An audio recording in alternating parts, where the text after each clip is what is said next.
বাড়িতে সবজিপাতি না থাকলে এই ধরনের রেসিপিটা একবার বানিয়ে দেখুন, খুব ঝটপট হয়ে যায় আর বিশেষ কোনো জিনিসও লাগে না। এমনিতেও সবসময় সবজিপাতি না থাকলে ডাল আলু এইসবগুলো মোটামুটি থাকে।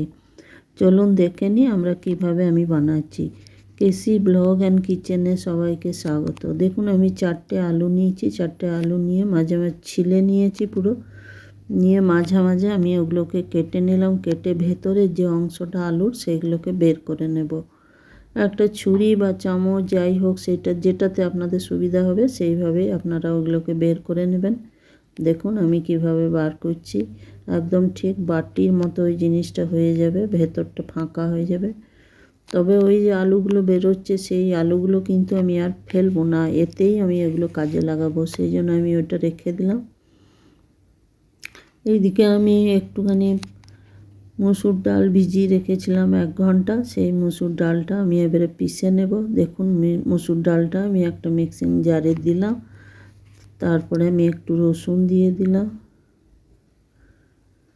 একটু আদা দিয়ে দেবো, একটু লঙ্কা দিয়ে দেবো, আর ওই যে আলুগুলো আমি রেখেছিলাম বের করে সেগুলো ছোট ছোট করে কেটে ওই ডালটাতেই মিশিয়ে দেবো। আর খুব ঘষে খুব ছোট ছোট থাকলে অনেক সময় ডালটা বাটার পরেও মিলানো যায়, কিন্তু আমি ওটার সাথে মিক্সিতে একসাথে পিষে নেব। পিষে নিলাম আমি এইদিকে, পিষে নিয়ে এটাতে নুন দিয়ে দিলাম। নুন দিয়ে এটা ভালো করে একটু ফেটিয়ে নিতে হবে, খুব সুন্দর করে ফেটিয়ে নিতে হবে। তারপরে এটা দেখুন সবগুলোই আমার পিষা হয়ে গেছে। এইবার আমি একটা একটা করে এই আলুর টুকরোগুলো নেব, যেগুলো আমি ভেতরে শাঁসটা বার করে রেখেছি। এবার এটার মধ্যে আমি ভরে দেবো।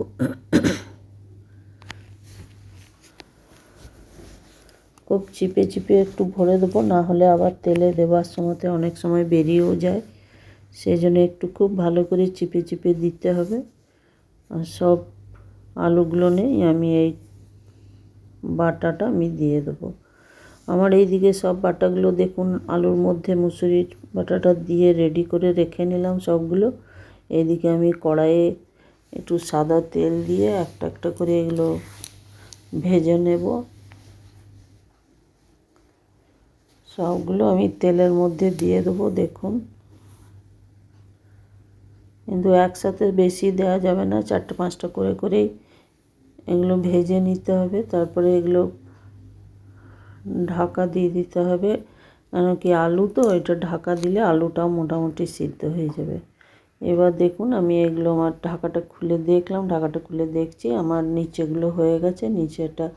এবার আমি এগুলো একটা একটা করে সব উল্টে দেব, যাতে বড়াটা দেখুন, আর বড়াটাও কিন্তু খুলে বেরিয়ে যাচ্ছে না, খুব সুন্দরভাবে ওটা সেদ্ধও হয়ে গেছে আলুটা মোটামুটি অনেকটা।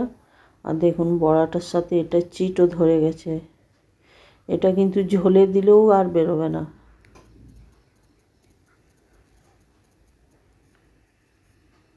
দেখুন এগুলো আমার মোটামুটি ভাজা হয়ে গেছে, এবার আমি এগুলো তুলে নেব। দেখুন কি সুন্দর ভাজা একদম হয়ে গেছে, সবগুলো উঠিয়ে নিলাম। এরপর আমি একটা একটা করে বাকি যেগুলো আছে সেইগুলোও সব ভেজে নেব। একদিন বানিয়ে দেখুন, দারুণ লাগে খেতে, এটা ভীষণ সুস্বাদু লাগে খেতে। সবগুলো আমি দেখুন ভেজে তুলে নিলাম। এবার আমি কড়াইয়ের মধ্যে একটু গোটা গরম মশলা দিয়ে দিলাম, একটু গোটা জিরেও দিয়ে দিলাম। এবার আমি এটা তেলে নেড়ে চেড়ে নেব।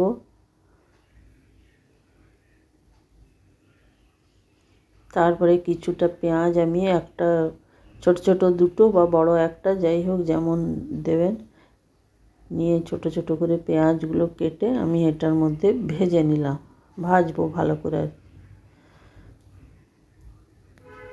দেখুন পেঁয়াজগুলো আমার একটু লাল লাল হয়ে এসছে।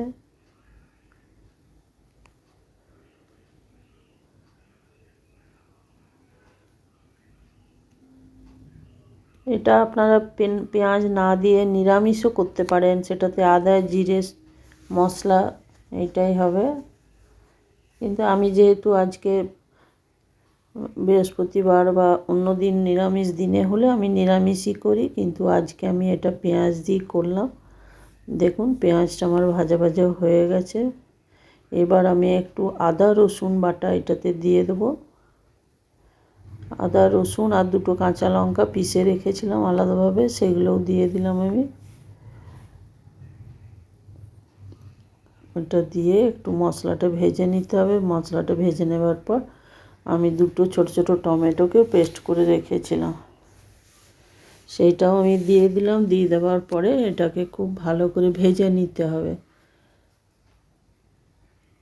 নাহলে রসুনের আবার গন্ধ থেকে যাবে। এবার আমি নুন দিয়ে দিলাম, কেন কি এইটা একটু গ্রেভি গ্রেভি হবে তো।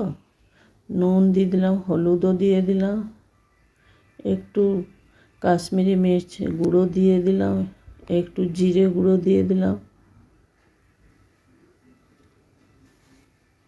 এবার এটা ভালো করে আমি মশলাটা খুব করে ভেজে নেব। হালকা হালকা জল দিয়ে দিয়েও ভেজে নেওয়া যেতে পারে, কারণ কি আমি আঁচটা কম রেখেছি, ওই জন্য জল আর দিলাম না। আমার দেখুন ভাজা ভাজা হয়ে গেছে। এবার আমি জলটা দিয়ে দিলাম।